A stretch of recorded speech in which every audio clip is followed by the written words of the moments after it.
Hey everybody, this is Dr. Doug Smith. It is time for our Monday through Thursday 2:30 podcast. This will be the last podcast before the big storm. We are predicted to have 21 to 23 inches here where I am, and the low temperature is going to be 1 degree. Thank goodness it's not going to be 0. 1 degree. So that sounds like winter to me. All right, so let me hear from you guys because I want to put something out there and I want to hear back from you. Okay, and I know Alex is listening also. Okay, um, we're kind of winding down the final steps on getting the book ready for publishing. The book's going to publish. Okay, in the next few weeks, book's going to publish, and then the emphasis is going to be towards getting people to read the book, and then once people have read the book, download the app on your phone and let's get to work. That that's the purpose of the book. Okay, this is not a children's picture book. This book is intended to help bring about an end to the opioid crisis. This book is intended to help our people see justice.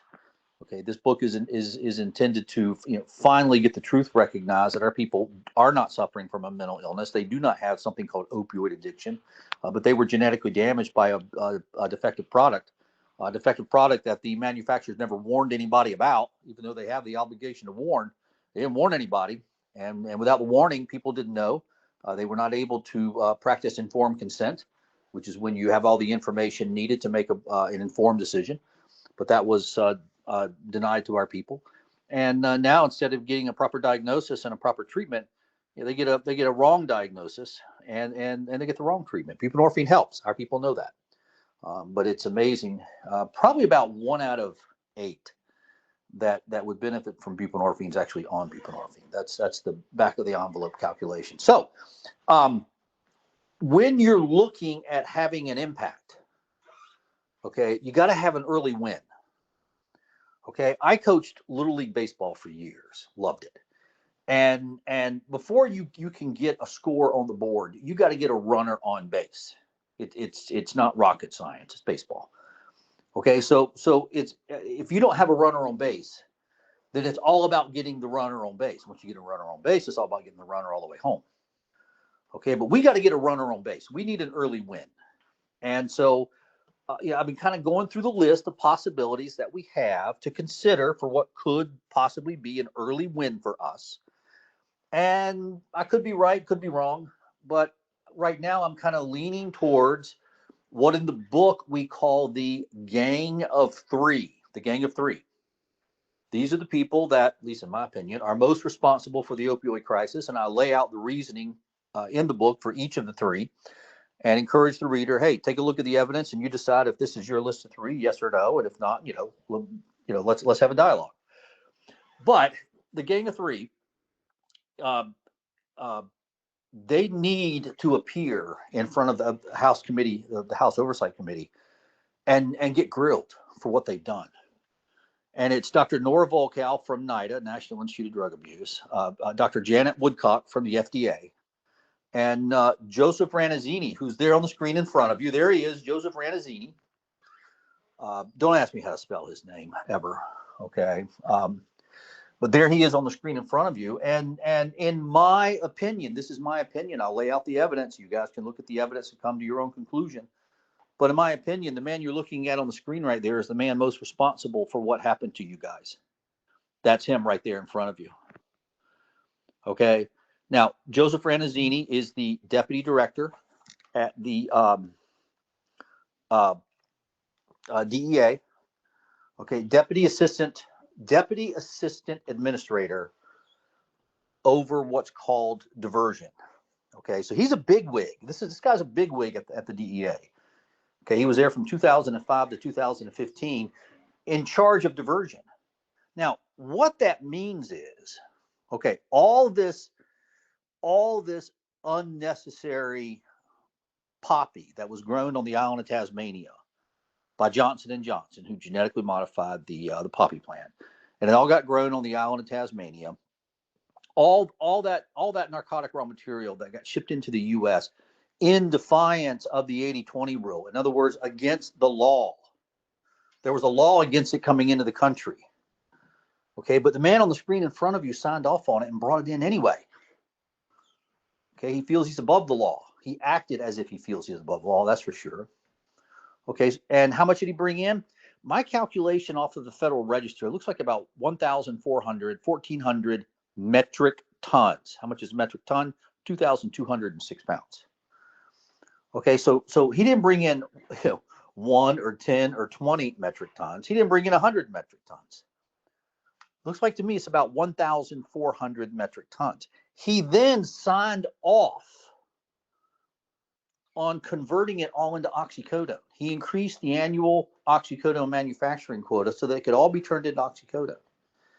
And that 1,400 metric tons of medically unnecessary narcotic raw material got turned into what looks like about, if my calculation coming off of, again, the Federal Register is correct, looks like about 1 million kilos of oxycodone.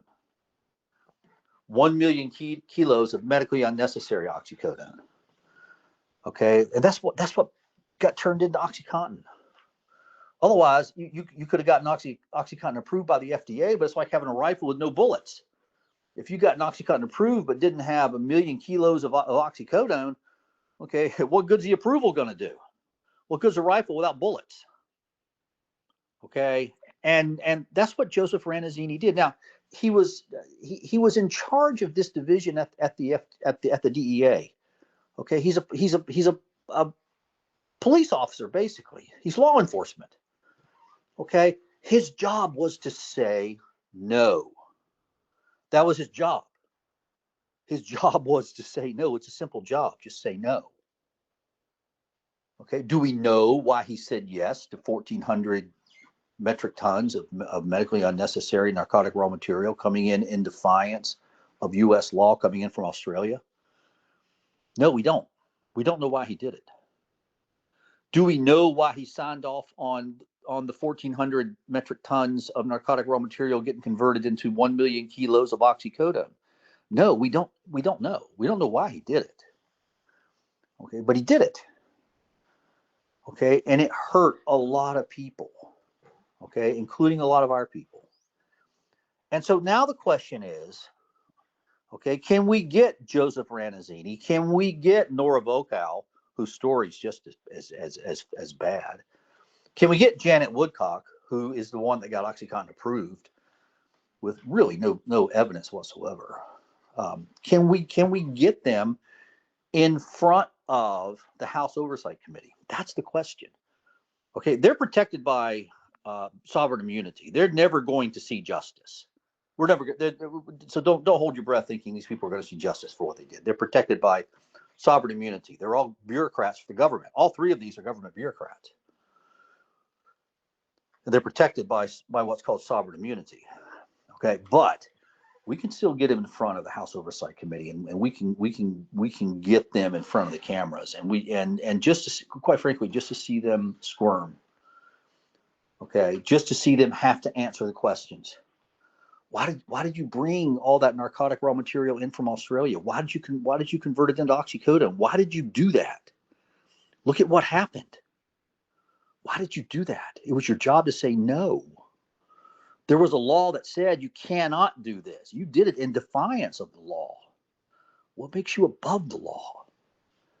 So yes, and so the hope is we can get people interested in reading the book, read the book, get people interested in downloading the app onto their phone, get it onto your phone, and then Alex and Harry, their job is to make sure that app helps us to build the momentum. That's what it takes. Build the momentum to demand that the members of Congress put these three and some others, okay, in front of the House Oversight Committee. That would be our early win. Okay, there's other things we need to do. Yes, we do need to end the opioid crisis, and we do that by getting a bill passed to the House and Senate. But before we focus on the bill, let's focus on some of the low-hanging fruit. Let's focus on just getting some people to sit in front of a committee and answer some really tough questions. So I will hold here for today, and we'll hold here for the week. Don't forget to like and subscribe to us. Don't forget to post this podcast on your social media, everybody else's social media. Okay. If you're in the path of the storm, like I am, if you're in the path of the storm, please be prepared. This is a storm unlike any I've ever seen in my lifetime. Okay. This is a fire hose of moisture coming up out of the Gulf of Mexico. And I'm right outside of Washington, D.C., and it's just aimed right at us. Everything south of us is going to get ice. Everything north of us will get snow. But this is one heck of a storm. Everybody have a great weekend, and we will see you all again next week. Thank you.